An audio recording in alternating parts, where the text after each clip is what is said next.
Assalamualaikum warahmatullahi wabarakatuh.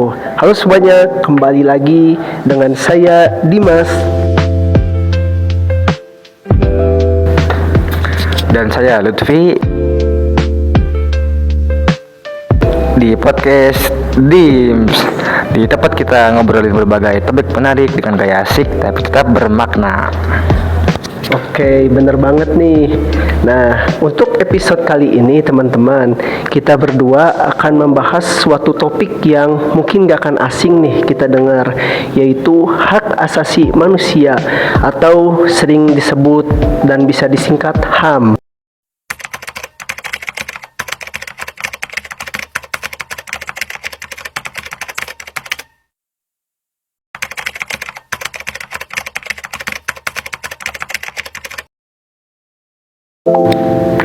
Nah, bener banget nih. Tapi ini kalau menurut Dimas, mengapa HAM itu penting sekali untuk dipahami dan dibahas di topik kali ini? Nah, kenapa kita memilih episode HAM untuk hari ini? Karena HAM ini adalah sesuatu yang melekat di diri kita, seperti itu.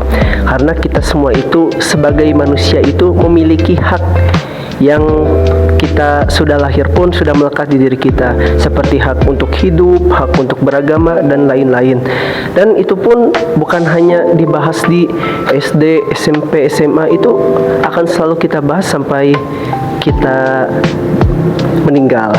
Seperti itu ya. Itu penting sekali hak asasi manusia itu. Nah, saya setuju nih dengan Dimas. Dan sayangnya, meskipun HAM itu penting, masih banyak orang yang kurang memahami atau bahkan mengabaikannya. Yang padahal hak asasi adalah sesuatu yang melekat pada setiap individu sejak lahir tanpa memandang latar belakang apapun. Oke, betul sekali nih. Tanpa basa-basi, kita mulai saja. Segmen 1.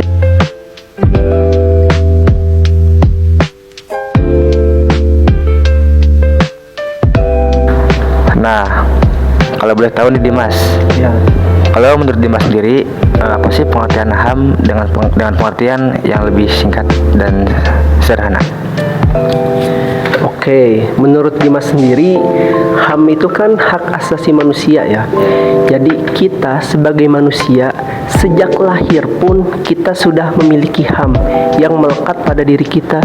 Dan HAM itu tidak diberikan oleh negara, pemerintah, ataupun yang lainnya. Karena sejatinya kita memiliki hak untuk hidup, untuk beragama. Dan itu pun ada di setiap manusia tersendiri seperti itu. Bahkan ya, ketika negara kita pun perang ya, kita pun masih memiliki hak untuk hidup, yaitu hak namanya itu humanitas, yaitu hak ketika warga sipil ini harus tetap dilindungi dalam keadaan perang sekalipun, seperti itu. Jadi kita semua itu memiliki hak untuk semuanya, seperti itu ya, hak asasi manusia, seperti itu. Dan hak-hak ini tuh sifatnya universal ya, yang berarti berlaku untuk semua orang, untuk dimanapun, kapanpun, dan untuk siapapun. Nah, tapi meskipun sudah ada jaminan hukum di negara kita, tapi dalam praktiknya masih banyak pelanggaran yang terjadi di negara kita. Kecewa sekali itu ya. Nah, ini benar sekali ya teman-teman. Dan kita pun sering ya melihat tuh beritanya di TV ketika kita ingin menggugat sesuatu atau kita demo seperti itu, terkadang dibatalkan atau tidak diizinkan oleh polisi tersendiri, padahal kita sendiri memiliki hak untuk berbicara, untuk bersuara seperti itu. Dan terkadang itu pun bisa secara dengan halus gitu, yang tanpa kita sadari itu sudah merenggut hak asasi kita sebagai manusia untuk bersuara, berpendapat, dan lain-lain seperti itu ya.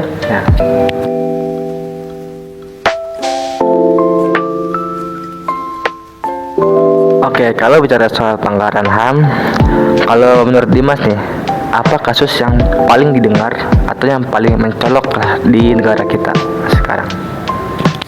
Wah, sebenarnya kalau ngomongin pelanggaran kasus HAM, mungkin kalau saya sebutin satu-satu kayaknya nggak akan beres ini segmennya, teman-teman. Saking banyaknya ini pelanggaran HAM. Bahkan nggak usah jauh-jauh sih, kemarin juga kita demo pun, wah banyak sekali kawan-kawan kita yang luka-luka, kecelakaan, bahkan sampai masuk rumah sakit seperti itu. Tapi nih, saya itu sangat mengingat dan bahkan sampai hari ini pun saya masih merasakan duka yang sangat mendalam, yaitu tragedi Trisakti. Nah, tragedi Trisakti ini di mana mahasiswa Universitas Trisakti ini menuntut untuk Soeharto ini turun dari jabatannya sebagai presiden. Nah, saat itu mereka berhasil masuk ke DPR RI. Ya itu gedungnya itu bahkan sampai dinaikin itu. Masuk ke dalam diacak-acak. Nah, tapi sayangnya nih, bukannya didengar atau apa oleh pemerintah. Nah, malah datang kejadian yang tidak diinginkan, yaitu penembakan. Waduh, itu saya pun sangat berduka sekali itu. Bahkan banyak yang meninggal itu. Ya, di balik itu pun masih ada nih namanya itu Semanggi 1, Semanggi 2. Nah, itu pada bulan September, November itu ada kasus yang hampir sama ini. Nah, di mana tapi ini melibati masyarakat juga, yang dimana sedang mengemukakan pendapatnya, akan tetapi tetap ada korban juga seperti itu. Kalau Lutfi sendiri gimana, Lut? Kalau saya ya teringat dengan di wilayah Papua. Ya, selama bertahun-tahun di sana di Papua itu menjadi tempat pelanggaran HAM. Itu benar sekali di Papua. Ya, mulai dari kekerasan ke warga sipil, terus sampai diskriminasi terhadap anak-anak. Betul. Nah, yang paling miris adalah banyaknya kejadian di sana yang enggak didengar oleh publik. Karena di medianya itu nggak bisa meliput dengan bebas di sana. Iya benar. Nah, misalnya saja penembakan terhadap masyarakat sipil di Nduga, di Intan Jaya, dan di wilayah yang lainnya. Banyak warga sipil dan anak-anak harus mengungsi karena konflik bersenjata. Bahkan ada laporan dari LSM HAM Internasional bahwa sejumlah pelanggaran HAM yang terjadi, tapi penyelesaiannya lambat sekali, atau bahkan saja nggak ada ditindak lanjutin lah, seperti itu. Nah, itu mencerminkan bahwa akses terhadap keadilan di Papua itu masih sangat lemah lah. Ya, sangat minim sekali itu aksesnya. Nah, betul juga ya Lutfi ya. Bahkan setelah kita pikir-pikir nih, Papua pun bisa dikatakan pulau yang cukup tertinggal ya, baik dari pendidikan, infrastruktur dan lain-lain. Dan menurut saya pun Papua berhak, dia memiliki hak di mana memiliki pendidikan yang layak, akses kesehatan yang layak juga seperti itu. Akan tetapi kita lihat di Papua ini masih cukup kurang ya pada pikir-pikir untuk hak asasinya mereka. Seperti itu. Nah, baik, kita lanjut aja ya mungkin di segmen ketiga. Oke, Lutfi nih, kita kan sebagai generasi muda nih ya, generasi muda untuk menuju Indonesia Emas 2045 nih. Nah, kita kan sebagai generasi muda ini, menurut Lutfi, apakah kita bisa ya turut berperan gitu untuk menegakkan HAM seperti itu? Menurut Lutfi seperti gimana? Bisa dong.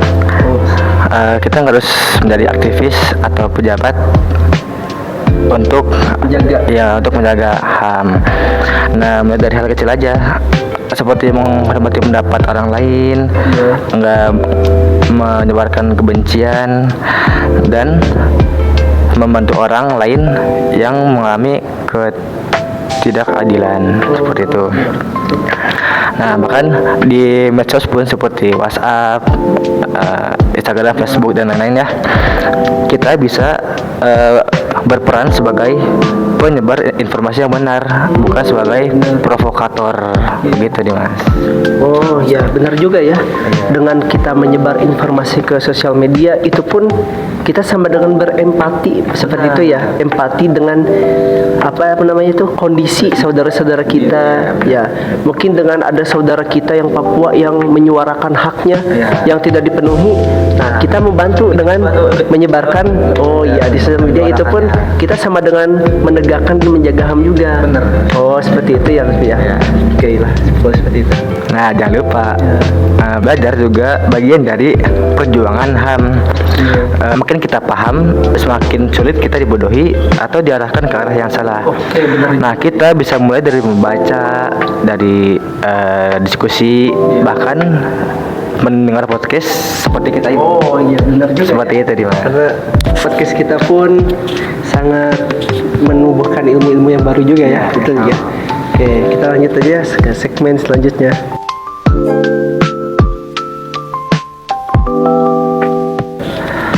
Nah, kalau boleh menyampaikan harapan, apa yang paling kamu inginkan terkait penegakan HAM di Indonesia? Oke, begini Lutfi. Saya berharap bahwasanya semoga nih kedepannya HAM kita di Indonesia ini lebih ditegakkan dan adil dan lebih transparan juga, karena terkadang nih ketika negara ini menyelesaikan satu masalah hak asasi manusia itu tidak diliput di berita ataupun di sosial manapun, dan itu sama dengan tidak transparan, Lutfi. Nah, saya juga berharap nih seperti pejabat yang sudah melanggar hak asasi manusia itu terkadang ya diselesaikan masalahnya itu secara politik atau bahkan diam-diam, tidak transparan, kita tidak tahu, tiba-tiba nih mereka lolos saja, tidak ada hukum yang menjeratnya seperti itu. Nah, dan kita pun berharap ya, kita semua berharap semua siapapun itu, baik itu warga biasa, pejabat, pemerintah dan lain-lain, itu mendapatkan hak yang sama gitu untuk berpendapat, bersuara, terutama masyarakat didengar, ataupun seperti ada pelanggaran HAM itu pun semua harus dijerat dengan yang sama gitu, sesuai dengan hukum-hukumnya, tidak berarti kebal hukum gitu bagi pejabat. Nah, itu harapan saya untuk negara ini. Nah, kalau saya sendiri, saya pun berharap HAM. pendidikan mengenai HAM di Indonesia itu bisa ditingkatkan atau diperkuat, baik di sekolah, di media, bahkan di masyarakat. Karena semakin banyak orang yang paham, maka semakin kecil kemungkinan akan terjadinya HAM, pelanggaran HAM. Nah, karena pelanggaran HAM itu sering terjadi karena bukan karena kebencian, tapi juga karena ketidaktahuan. Jadi Mas. Oke, betul sekali ya Lutfi ya, dan semoga nih kita juga sebagai warga Indonesia, kita semua ya bisa lebih peka gitu ya terhadap isu-isu HAM ini, dan kita pun jangan hanya diam gitu ketika melihat ketidakadilan seperti itu. Seperti ada kasus yang tiba-tiba menghilang gitu seolah-olah gak ada atau lupa, itu kita nggak boleh diam, kita harus terus di itu isunya itu sampai beres. Nah, tidak ada yang kebal hukum, tidak ada siapapun itu. Oke, betul. Terima kasih. Baik teman-teman, ya itulah tadi diskusi kami terkait HAM atau yang lebih dikenal hak asasi manusia. Nah, semoga apa yang kita bahas itu bisa membuka wawasan bagi kita semua dan menginspirasi untuk lebih peduli terhadap hak-hak sesama. Betul. Terima kasih kepada teman-teman semua, kepada pemirsa yang sudah nonton podcast ini sampai akhir, dan jangan lupa tetap menjaga dan menegakkan hukum HAM, hak asasi manusia, karena itulah tanggung jawab kita semua. Oke, sampai jumpa di episode selanjutnya. Nah, pesan dari kami, tetap peduli, tetap manusiawi. Dadah.